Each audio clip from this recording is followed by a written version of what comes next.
Varsity থেকে বেরিয়ে আনমনা হয়ে হাঁটতে লাগলো রোদ। সকাল বেলায় থাপ্পড় খাওয়ায় মনটা মেঘাচ্ছন্ন আকাশের ন্যায় গুমোট হয়ে আছে। বুক এবং চোখ ফেটে কান্না এলো। টিস্যু দিয়ে নাক মুখ অশ্রু মুছে হাঁটতে লাগলো। আজ কেন জানি মনটা সত্যিই অবাধ্য হতে চাইছে। হাঁটতে হাঁটতে ধানমন্ডি লেকের দিকে এগিয়ে গেল। বিকেল হওয়ায় নানান রকমের মানুষের আনাগোনা বেড়েছে। একটি গাছের নিচে বসে চোখ বুজে রইল। কেন জানি আজ বাসায় ফিরতে ইচ্ছে করছে না।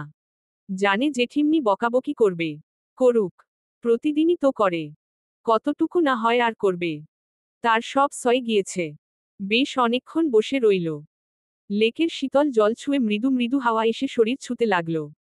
বিষণ্ণতার মাঝেও কেন জানি ভালো লাগলো রোদের। দীর্ঘশ্বাস বেরিয়ে এলো।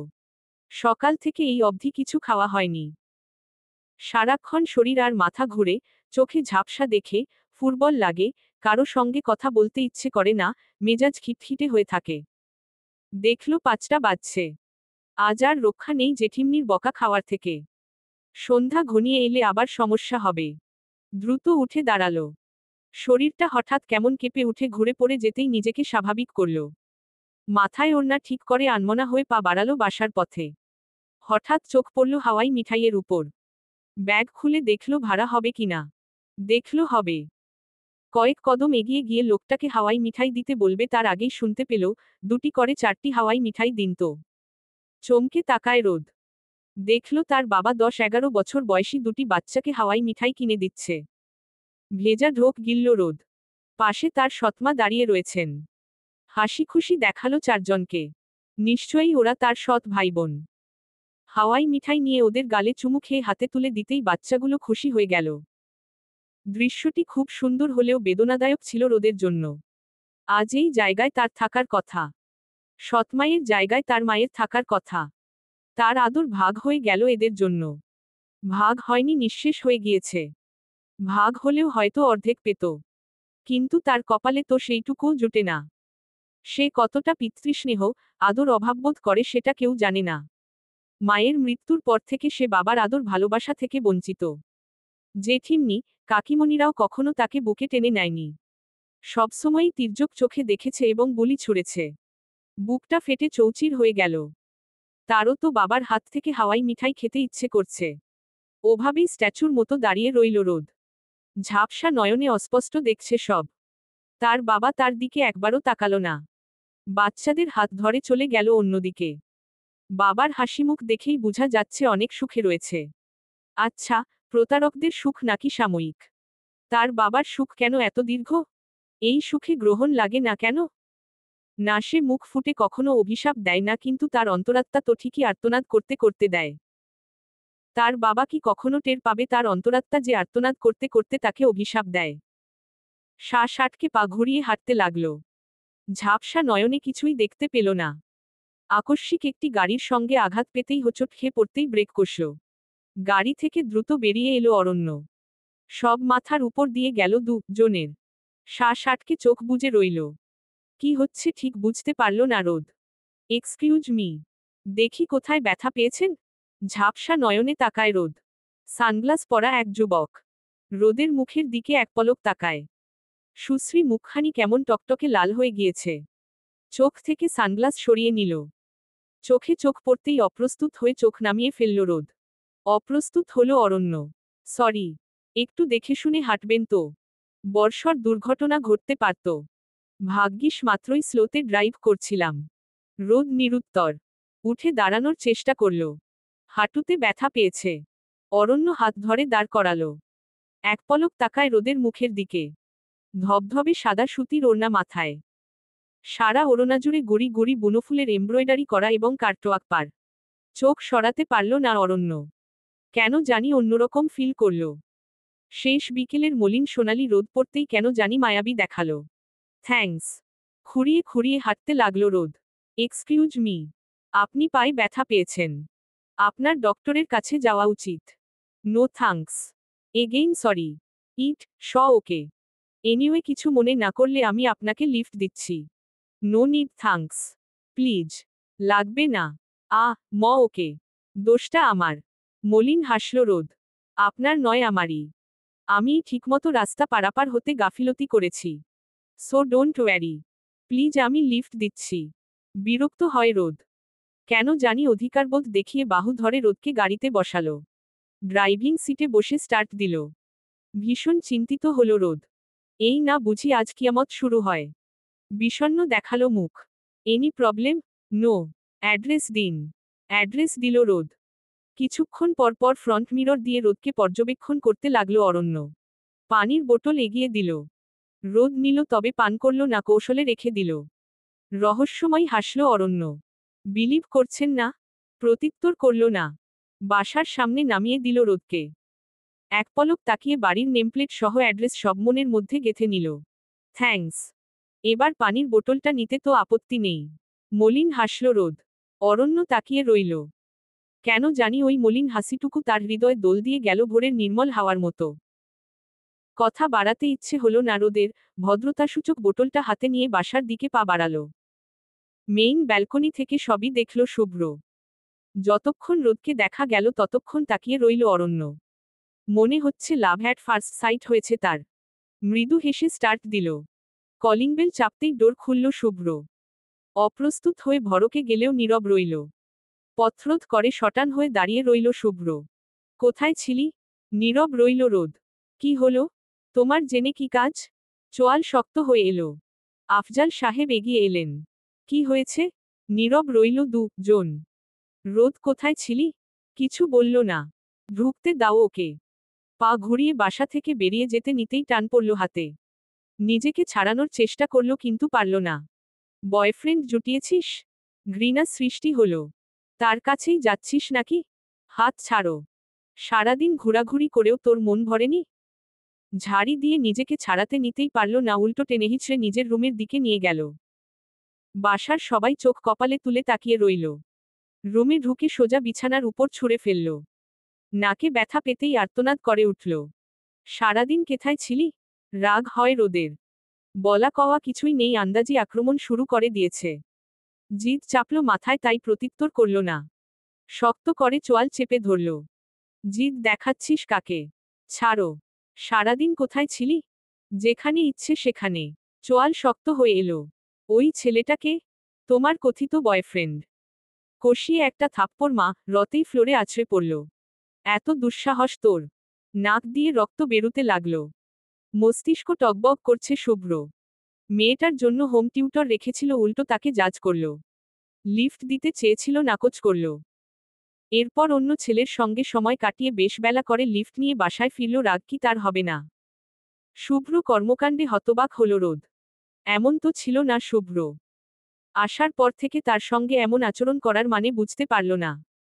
ভেতরে ঢুকলেন নূরজাহান বেগম। রোদের নাকে রক্ত দেখতেই আঁতকে উঠলেন। এইসব কি হচ্ছে শুভ্র? ওর দুঃসাহস দেখে স্তব্ধ হচ্ছি। কথায় কথায় গায়ে হাত তোলা, এটা তো ভীষণ খারাপ শুভ্র। আসার পর থেকে এই অবধি কয়বার ওর গায়ে হাত তুলেছ হিসেব আছে তোমার? চোয়াল শক্ত হয়ে এলো শুভ্র। ওই ছেলের সঙ্গে কিছুতেই রোদকে মানতে পারছে না। বিয়ের প্রস্তাব নাকচ করে নীরবকে সরাতেই আদ্রি নিল, তাকে সরাতেই এখন আরেক ছেলে। এর পূর্বে ইসাইড করতে নিয়েছিল। সব মিলিয়ে তার মাথা ঠিক থাকার কথা। মেয়েটা কি জানে না তার গুমোট হৃদয়ের কথা? ও জিদ দেখাচ্ছে কাকে? তোমার এইসব আচার আচরণ খারাপ লাগে রোদের। সঠিক কথা না জেনে তুমি বারবার একই ভুল করছো। শোনো, ওরও নিজের মতো চলার অধিকার রয়েছে। সে তোমার স্ত্রী হতে পারে, তার মানে এই নয় যে সে তোমার কাছে বিকৃত হয়েছে। হুঁশ জ্ঞান করে কাজ করবে। তুমি যা করছো এটা রীতিমতো শারীরিক মানসিক নির্যাতন। ও ইসাইড করতে নিয়েছিল। আন্দাজি কথা। ছোট মানুষ মাঝেমধ্যে উঠে ফুলের জন্য আত্মহত্যা করবে কেন? মাঝেমধ্যে উঠে মানে? দাদিমার দিকে তাকায় শুভ্র। মন চাইলে উঠে আর কি। এটা নিয়ে বাড়াবাড়ির কি আছে? অপ্রসন্ন চোখে তাকান তিনি। বাড়াবাড়ি করব না, সেদিন ঠিক কি হতো? ডিভোর্স চাই। কষিয়ে আরো 3টা থাপ্পড় পড়তেই বাকরুদ্ধ হল রোদ। রিয়েক্ট করতে ভুলে গেল। চোয়াল চেপে ধরল। আর একবার বলবি তোর জিভ টেনে ছিঁড়ে ফেলব। আমার কাছেই তোকে থাকতে হবে আজীবন, যেমনভাবে আমি তোকে চাই। এইসব কি হচ্ছে শুভ্র? ওর দুঃসাহস দেখেছ? ছাড়িয়ে নিলেন তিনি। বাসার সবাইকে খুশি করছো তাই না? সবাই দাঁড়িয়ে রয়েছে ভেতরে কি হচ্ছে জানার জন্য। এখন যদি জানে এই কাণ্ড হচ্ছে তাহলে তো আরো পেয়ে বসবে। পেয়ে বসবে মানে? তোমার মা কাকিরা কম নাকি? দিন রাত সারাক্ষণ খোঁচায়। তোমার সঙ্গে ওর বিয়ে মানতে পারেনি কেউ। তোমার মা চায় তার ভাইঝিকে এই বাড়ির বউ করতে। চমকে তাকায় শুভ্র। তার মানে বহু ঝড়ঝাপটা গিয়েছে। পৈপি করে সবকিছুর হিসেব সে নিবে। সন্ধ্যার আজান হয়। ওর টিউটর আসবে, একটু পর রেডি হতে বলো। বক্স থেকে টিস্যু টেনে নিয়ে নাকের রক্ত মুছে দিলেন তিনি। আজান হয়েছে, চল। সারাদিন কিছু খায়নি মেয়েটা। এরপর আবার অত্যাচার। পিছু ফিরে শুভ্র তাকায়। ফর্সা মুখটা কেমন রক্তিম হয়ে গিয়েছে। 5 আঙ্গুলের দাগ স্পষ্ট। চোখের জল মুছলেই জলপ্রপাতের ন্যায় ফের গড়িয়ে পড়ছে। শান্ত হো। ঘরে চল। বাইরে সবাই দাঁড়িয়ে রয়েছে। বুঝতে দিলে তোর নিজেরই অসম্মান। নিজেকে ধাতস্থ করার চেষ্টা করল। চোখের জল মুছে স্বাভাবিক ভঙ্গিতে রুম থেকে বেরুতেই দেখল সত্যি দাঁড়িয়ে রয়েছে সবাই। তার দিকে তাকিয়ে রইল সবাই। সোজা নিজের রুমে ঢুকে বালিশে মুখ গুজে হু হু করে কাঁদতে লাগল। তার কষ্টগুলো কেউ বুঝে না। কেউ জানতেও চায় না। অনেকক্ষণ কান্না করে ওয়াশরুমে ঢুকে শাওয়ার অন করে দাঁড়িয়ে রইল। গাল, ঘাড়, গলা এবং মস্তিষ্ক সবই জ্বলছে। দাঁড়িয়েই রইল মিনিট 10। এরপর বেরিয়ে এলো। নখ পড়তেই ডোর খুলল। বাইরে কি খেয়েছিস? এই প্রশ্নের ঠিক কি উত্তর দিবে বুঝে পেল না রোদ। অনেক কিছু। ভাত খেয়ে নে। তোর টিচার এসেছে। পেট ভরা খিদে নেই। তির্যক দৃষ্টি ফেলে চলে গেলেন শর্মিলা খাতুন।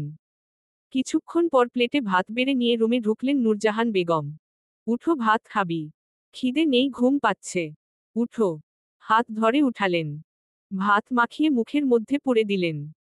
তুই তো আগে এমন ছিলি না, কোত্থেকে এত জেদি হলি? নীরব রইল রোদ। সেদিন ছাদে থাপ্পড় খাওয়ার পর থেকেই জেদ তৈরি হয়েছে। কেন মারবে তাকে? পুরুষরা কি জানে না মেয়েরা কত নাজুক? মেয়ে মানুষের এত জেদ ভালো না। মেয়ে মানুষের তেজ, জেদ, আত্মসম্মান সব থাকা উচিত। নয়তো সে কিসের মেয়ে মানুষ? চুপ কর। আজীবনই তো থাকলাম। পুরুষ জিদ করলে হয় বাদশা, মেয়ে মানুষ জিদ করলে হয়। বাকিটা আর বললাম না। রাগ, জিদ নিয়ন্ত্রণ কর। খুব শীঘ্রই তোকে ঘরে তুলতে বলবো। ওই রগজটা মানুষটার সঙ্গে সংসার করব না। শুনতে পেলে গালের মধ্যে আরো কয়টা পড়বে। এমনিতেই কম পড়েনি এই কয়দিন। তার জোর ওইটুকুই। অপ্রসন্ন চোখে তাকান। ঢের কথা শিখেছিস। খাবার শেষ করলেন। পড়তে যা। যাব না। বেরিয়ে গেলেন তিনি। রুসোনা এসে অনেকক্ষণ বসে রইল কিন্তু রোদ গেল না। জেদ ধরল কিছুতেই পড়বে না ওই মেয়ের কাছে। বার কয়েক ডেকে গেলেন শর্মিলা খাতুন, নির্বিকার রইল রোদ। শুভ্র কানে পৌঁছায়। শক্ত মুখে ডোর নক করল। চোখের জল মুছে ডোর খুলতেই শুভ্রকে দেখতেই ভরকালো। তোর টিউটর এসেছে। পড়ব না। ফাজলামো করছিস? ওই মেয়ের সঙ্গে তোমার অ্যাফেয়ার আছে, যাও তুমি পড়ো। হাত মুষ্টিবদ্ধ করল। নীরবকে মিস করছিস? হ্যাঁ, তার কাছেই পড়ব। দাঁড়াও, আসার জন্য তাকে ফোন দিচ্ছি। ফোন নিয়ে কল দিতেই কেড়ে নিল শুভ্র। হতভম্ব হল রোদ। নীরব স্যার না হলে কারো কাছে পড়ব না।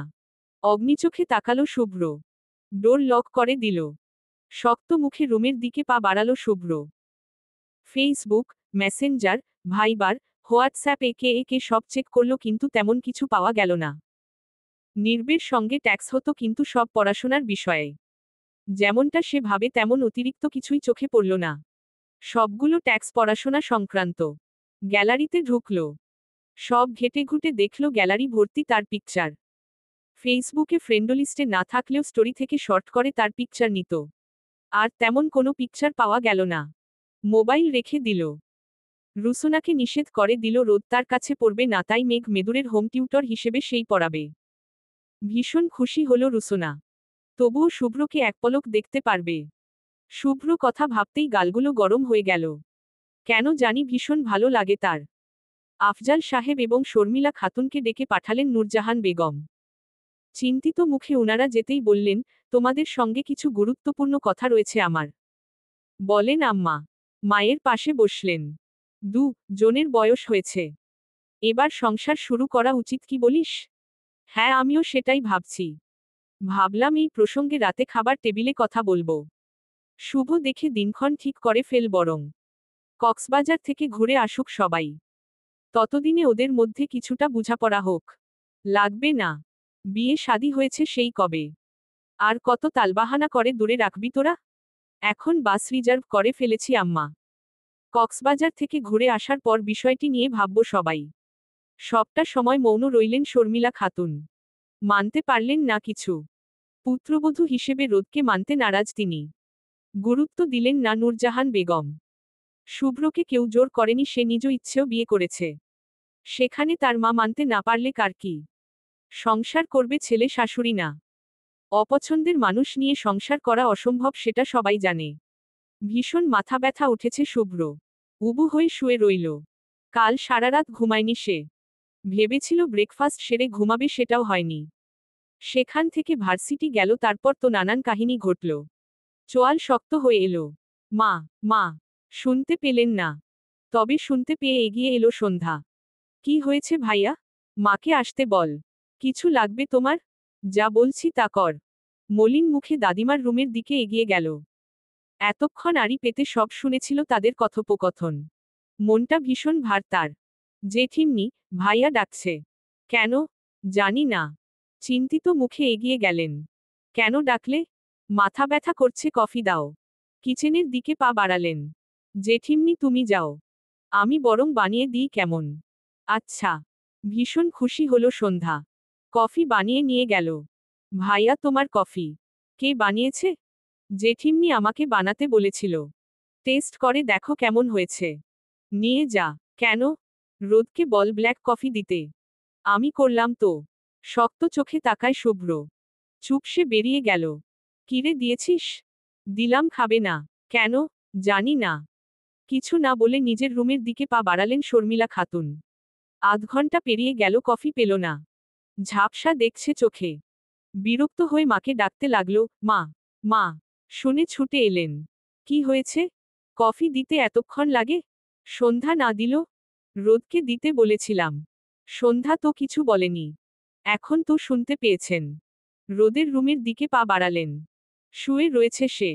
রোদ শুনছিস? জি জেঠিমনি। শুভ্র জন্য কফি বানিয়ে নিয়ে যা। ভরকে তাকায়। তুমি দাও না। তোকে বলেছে। দোনমনো করল রোদ। তখনকার ঘটনা তো ভুলার মতো নয়।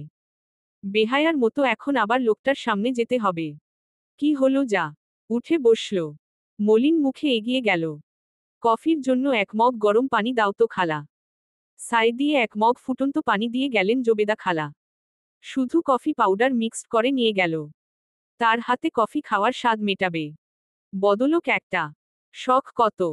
তাকে মা, রবে আবার কফি খেতে চাইবে। মগ নিয়ে এগিয়ে গেল। ডোর ভেড়ানো ছিল, তাই ভদ্রতাসূচক 3বার নক করল। Come in. ভেতরে ঢুকল রোদ।